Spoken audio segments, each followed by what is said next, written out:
Hey guys, Ian Fernando here, and I got a special guest today.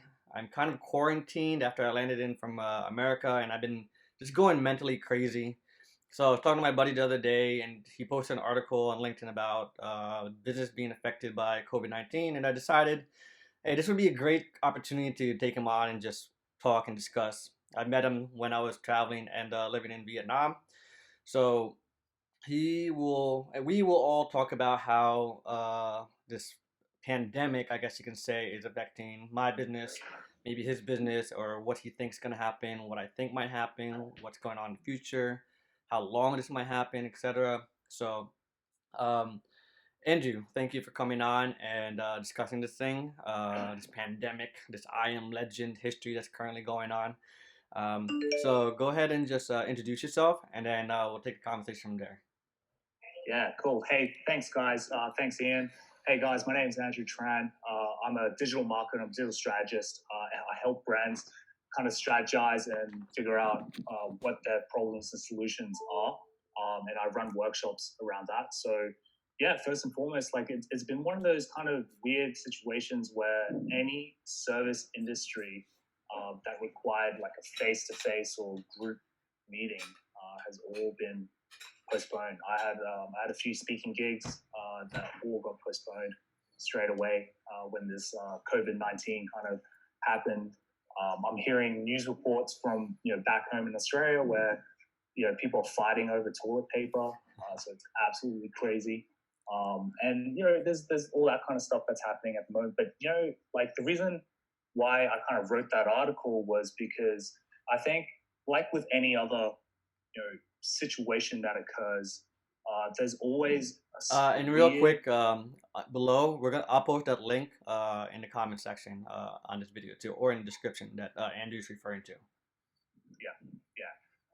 Thanks again. So yeah, so it's really weird because I think when there's certain crises that happen, either from an economic point of view or in this case like a pandemic, it kind of realigns. It lets us kind of go back into focus as to how we operate businesses and stuff. And so the reason why I wrote that article was because I wanted to do some quick research. I wanted to see how other brands or organizations in different industries, how they responded to COVID-19, especially from a marketing point of view, which is where I kind of come from. So, with that article, you have like big governments, like the Singapore government, for instance, leveraging WhatsApp as their kind of messaging tool to kind of keep in touch, communicate with their people, their audience, which is essentially their citizens, coming through. And I think that's a really cool way. And it's like I wrote in the article. It's a really good way that brands kind of find a platform of which they can easily communicate and connect with their audience. And I think it's something that whether you're a small brand or a large brand, you can definitely see value in that. If you're a local pizza owner and this COVID-19 has completely shut you down, like if you already got that list with all these numbers of your customers, what you could do is you can just do a blast kind of message out, like WhatsApp group, create a WhatsApp group or create some sort of messaging group, even from a Facebook Messenger point of view. Send a messages out and say, hey, look, like I'm still open. Support small businesses. Hey, we still got this thing happening. Hey, you can still order your pizzas here. We can deliver it for you. So as a small business, I definitely see inspiration that you can gather from big, large organizations which have like big resources at their disposal, and I think you can adapt that for small businesses.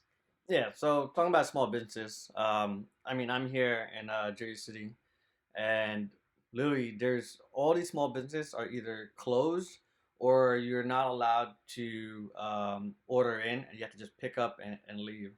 So, I mean, there's a lot of small businesses that are just closed, and in this situation, traffic is very bare none, just because there's nobody out, everybody's staying in.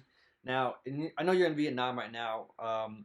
When I was living there just literally a couple weeks ago, it wasn't as crazy as it is now. So how's the situation there, and how are small business handling it over there, and how's everybody taking this pandemic, I guess?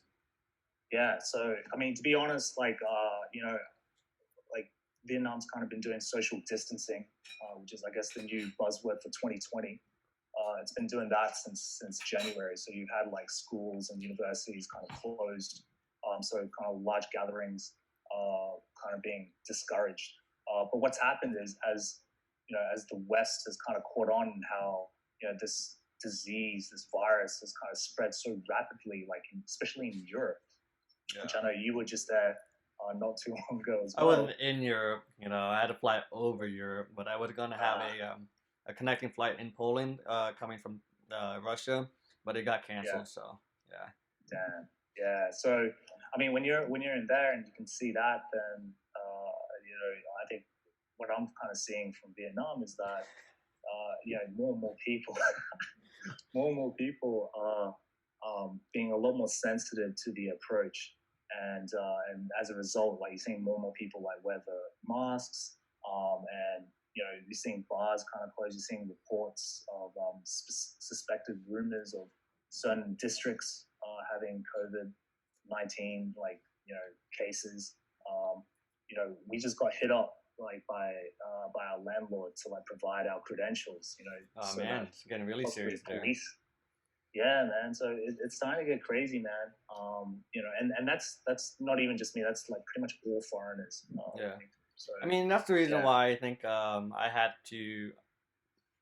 I mean, I really wanted to come back or go at least back to the Philippines, but for me, it's like I really don't want to get stuck doing like a visa run because I know Cambodia just closed their borders to U.S. entries, and even now Vietnam are doing the same thing to non-foreign nationals. So, but let's take the conversation in a different direction from offline business, physical locations to the online world.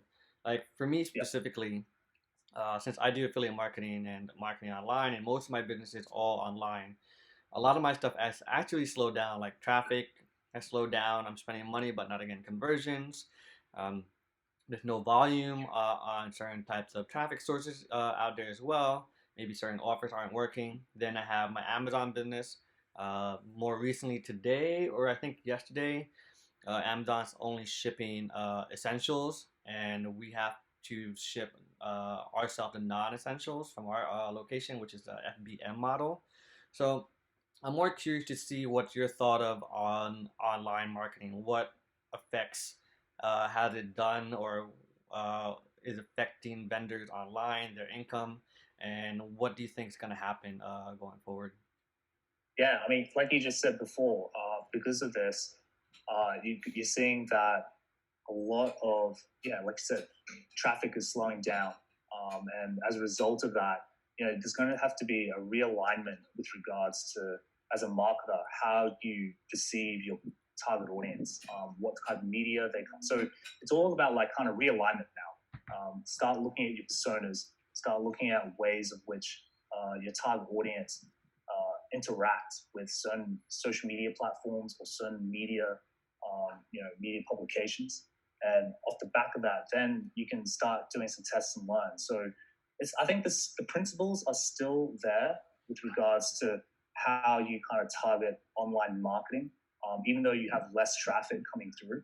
But because you've got less traffic coming through, then it's even more important to realize and understand what exactly you're trying to push out, and what is, I guess, your unique selling proposition coming through. So I'll give you a good example, right? So, off the back of this kind of COVID-19 pandemic that's happened, one thing that I've seen from a trend perspective is online learning has gone up. Like the search for online learning has gone up, e-learning has gone up. And so as a result, you're seeing these traditional education institutions like suddenly in a panic. They don't know how to really handle the situation, or because there's such a legacy kind of industry that they're having to, that they feel as if they're behind the eight ball in terms of trying to get online. But whereas you see these pure players like VIP Kids, or there's a startup right now called One-on-One English, which is based in Vietnam and Singapore, and you're seeing traffic coming through from them. So these kind of new age businesses where they're pure play online, you're going to see them kind of come up, and I personally kind of see these businesses really push out their unique selling proposition. which is, hey, we're pure online. Um, we have the facilities, we have the tools, we've got a great product that allows you to converse and still convey your thoughts, feelings that you would normally have, like if you were to have face to face, but do it in a safe environment. In the midst of this kind of COVID-19, this kind of self quarantine that that governments are kind of issuing to Yeah. citizens all around the world. Yeah, I mean, it's crazy. Like, I mean, if I was there, we would probably be doing this conversation face to face. But obviously, this social distancing is killing me, and I'm like, oh man, this is too much. But let's say like that in the I definitely agree with the info and e-learning space is definitely increasing much more. But let's say for example like the e-com space. The e-com space people are not buying as much stuff now. I know a lot of e-commerce and affiliates that are promoting e-com products or physical products. They're not doing that well either. So what do you think is that they can do to help them increase their sales, or if they can try to generate more or steady revenue because of this loss of this pandemic, where people are now being a little bit more frugal on where they spend their money just because they don't know what's going to happen, right? Yeah, and it comes back down to needs and wants, right? So if you're an e-coms business, obviously you're gonna have multiple products, and as a result, you're gonna have products that people desire versus products that people need, right? And so I would probably, as an e-com business owner, I'll do a quick kind of check as to, okay, what products what my who are my customers first and foremost, of those target audiences or my target customer, what do they need, and how I can provide value for that particular target audience. Are you doing it And from like so, an angle perspective because of the virus? Because people yeah, need, it could be, or it could be, yeah, safety. That's a big thing. Safety, cleanliness, those kind of elements come into play as well. So, anything that can trigger those kind of emotive kind of tactics really comes into play, and then obviously your communication elements will also be looked at as well. So that's an important ingredient. But I think it comes back down to, if you're an e-commerce business, you start doing an audit on the products that you already have, and then kind of mirror that up with your target audience, your target customer, and see what your target customer needs, to the products that you already have, and then push those, like have more emphasis on pushing those particular products coming out. So that's just one thing. Another thing I would actually look at, which I think is a big thing, is your emails, right? yeah, If you're that'd an be good. e-commerce business, you've got an email database list of like hundreds and thousands of people, right? So this is a really great way of communicating to your audience that, hey, you know what? We know this COVID-19 is a big thing at the moment. We do understand that there's like it's going to cause a lot of hysteria, a lot of uncertainty. So here's a couple of products that we have tried and tested, and we found that our customer, our audience, really love, and just check it out. So it might mean that now that you've got this target audience list, okay, cool. You know who you want to target. You've got a list that you can push out directly to them. You've looked at your products, and you've done an audit. You've realized what is the essentials or the needs that you want. Now it's like, all right, well, if you've pushed this message out to your target audience and you're trying to pull them onto your website to do something, now you start looking at your landing pages and go, all right, well, how do I cater for that? And start looking at, well, how does my communication, how does the layout of my landing page help my target audience as they go through that research phase, consideration phase before they actually take action and go through purchase. So I would actually look at that, and it comes back down to just like the user journey flow. Yeah, But but there's I some mean, really don't quick don't wins. don't you think it'd be? I mean, I feel like the user journey flow would be, yeah, they'd want to, and then they would go to the checkout and be like, then they would rethink, do I really need this right now with this pandemic going on? Because I think right now what I'm seeing is that my conversion definitely dropping a lot. I'm actually spending more on ad spend just to figure out what's going on, and Mhm. it's just the fact that I think that people just don't want to spend on unnecessary items like, for example, weight loss products. So how right. can that weight loss product? I have no, I don't even know how to question this just because it's a hard thing to kind of think about. Like conversion Yeah, definitely dropped for me, like yeah, literally overnight just 2 weeks ago, and now I'm trying to figure out what is the next offer I can promote online, yeah, even if the user flow is solid, but the conversions are not as what it used to be prior because yeah, of this hysteria. Like, what do you yeah. think So is? that Yeah, Yeah, so yeah, actually, that's a good point. So you've got this conversion that's dipped. So you already had a user flow that you already solid prior to this pandemic.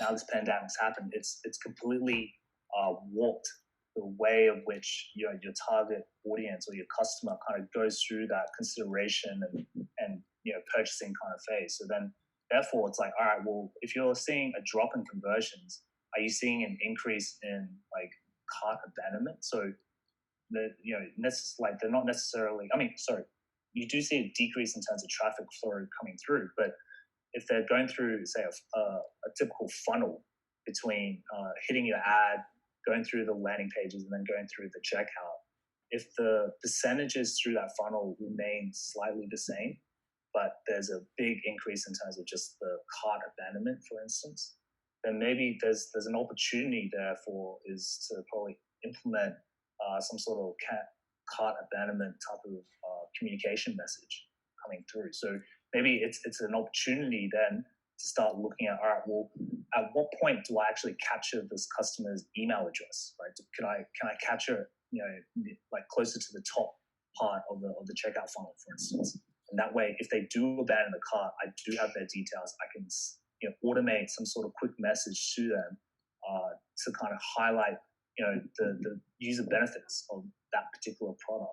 I mean, even you even went through back. this, even through this like pandemic situations going on, like Yeah, does people want to buy weight loss products right now, or like erectile dysfunction pills right now? Like that's the thing, right? So how do you for me, angle it's it. just seeing that, and then obviously, if I'm getting a conversion of, I don't know, let's say an average of 25%, right, and that goes down to literally 2%.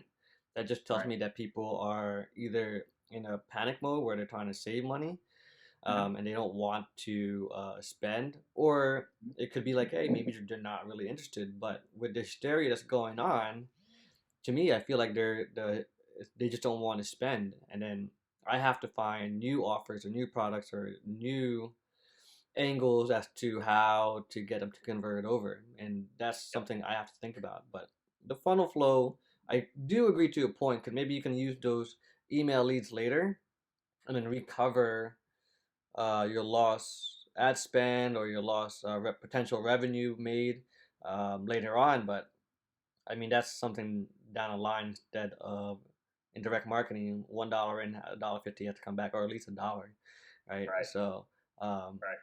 very Yeah. interesting I mean, concept. yeah. I mean, well, maybe like you said before, like well, if this product isn't working, weight loss, um, is weight loss the actual key message I should be pushing out, or is preventative disease is probably a better message that I might push out. So it could be the same product, but it's just Uh, a different angle of which you communicate it towards. yeah, It that could that be, is that is true, much better. But then the advertiser would have to change their copy and their landing page, and that yeah, takes at least a good week to do, to adjust. But yeah, the story behind it can be adjusted to preventative disease, especially. yeah, Ah, okay, that's good. That makes a little bit more sense actually now. So yeah, okay, cool. So, and then with your business, I know you're a lot of stuff been canceling. Like, how you're dealing with it on your side, like with this pandemic with the COVID-19.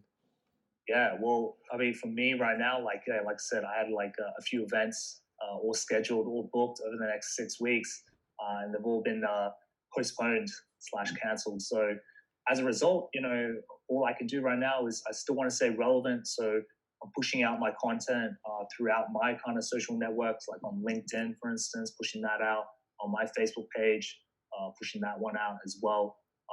And at the same time, like I'm contemplating actually, running a webinar workshop to kind of highlight what I do Yeah. as well. So here in Vietnam, what I do is essentially strategic planning, and the value of strategic planning through creativity and working as a group.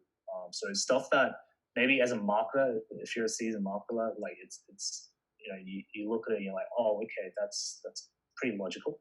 You need a whole bunch of people to come together that are that are specialists in certain fields to try and solve a particular problem.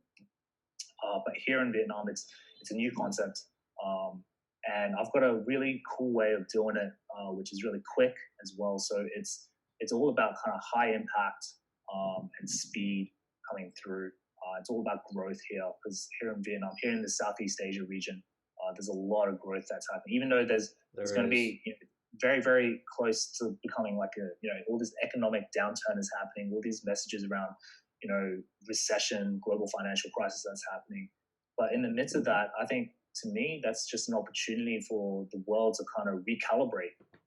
You have all these startups here that probably didn't pitch correctly as to their correct business model, and so you have these investors or these VCs who just throw money at it. But now, like because the belt essentially is tightening when it comes to cash flow, they're going to be a lot more careful in terms of what they invest. Everybody from VCs all the way down to banks. So startup businesses, they're going to have to kind of come up with a really solid idea, but also an idea that will make money in the long term and that will provide a revenue stream to pay back their investors. Yeah, no, I totally agree with you. With Southeast Asia, the growth. I mean, living there for 5 years is pretty amazing, especially Vietnam.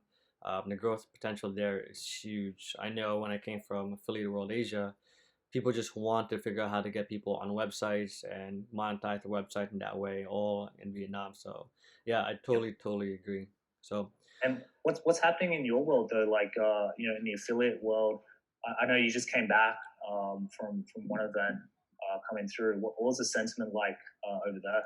I mean, a lot of people they're right now my space in media buying and ad buying is questionable just because I don't think people want to buy online right now. Either people are trying to figure out what to do to keep themselves entertained, rather than buying something physical and then waiting for it in the mail just because stuff might come from China or people are touching packages and they're all scared of all this stuff. So I'm looking towards more offers in the space of info, what to do online, things to do like remote work and all that stuff. But the space in general is, I wouldn't say strong, but not an iron fist strong like it was maybe 3 months ago.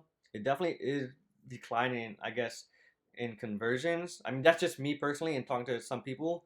Whereas I know some people are doing really, really well still with specifically dating, right? So they're still Yeah, right. doing, yeah, and they're still doing the 5 figures a week that they're doing, and man, pop to them for sure. But for what I've been seeing and people that I also been talking to, I talked to my buddy just this morning, and even him and his buddy are struggling. People are doing crypto, any online consulting.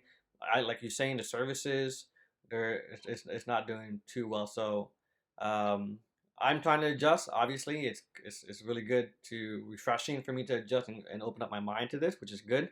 But also like, oh man, where is this next conversion gonna happen, right? So that's the argument I have in my head. But it's just an evolution thing. I mean, I've been in this for so long. If I didn't survive the past X amount of years, then I don't deserve to be here. But in the space in itself, just traffic is either going to be too saturated because people are spending way too much money to get their brand out there with no conversions, and that's what they're doing, or there's going to be too much inventory that's open that it's good. CPC is going to be very, very cheap, but then obviously the interaction and ad engagements are going to be very, very low. So I mean, there's this big question of how CPM, CPCs are going to work in the space, and it's very interesting to see what's going to happen. I mean, especially let's say this COVID-19 is cured in the next, let's say tomorrow, all the ad inventory are going to be so competitive because everybody are now going to start throwing ads, and CPCs are just going to skyrocket. So there's that question: what happens after COVID-19 in the ad space? Will the CPC stabilize? Will it just skyrocket because everybody's trying to buy ads now? It's very questionable. So, I mean, right now it's just very, very early stages, I think, of what's going to happen, especially in the ad buying space. Yeah. Do you find though, like you said, like you've been in the game for such a long time, we're basically going through another GFC, which was about 12 years ago. Are you finding now like, okay, cool, I have to relook at some of the products that I have and really kind of map out, okay, what products are going to work in this kind of climate, like when it Yeah, comes to so health? that's what I'm doing now. I was working on a campaign yesterday, and then I just talked to a bunch of people and my Adventures Slack group, and we all agree maybe something more info based, something more related to this specific trend, this pandemic. How can we help users in this time of need right now? Those type of offers to be Yeah, promoted rather than weight loss and I don't know software installation stuff like that. But yeah, that's it right now, and I'm going to be actually doing it later. I'll probably be doing a live campaign with my group later, and we'll see how it nice. goes. So, but that's the situation. I'm trying to find offers that are more useful for the situation that we're currently in. Yeah, yeah. I think it kind of comes back down, like you just said before, like it comes back down to like, all right, what is if I know who my target audience is, what is the value that I'm gonna, what kind of product I'm gonna sell that's gonna add value to their lives, either from a need perspective or from a want perspective. I think what you're doing is kind of cool, and Yeah. I'm kind of keen to kind of see what's happening. Well, you gotta sign up to adventuresonline.com, Yeah, bro. let's do it. Let's do it. All right, guys. We are at 27 minutes. I think it was a very good conversation on what's happening in the digital space overall. Me coming from the affiliate media buy space, Andrew coming from the marketing strategies point of view. So thank you for joining in. And if you have any questions, go ahead and put in the comments. I guess I'll upload this to the podcast and YouTube and all over the internet. And I'll probably be doing these some more just to keep my sanity because this quarantine is really, really killing me.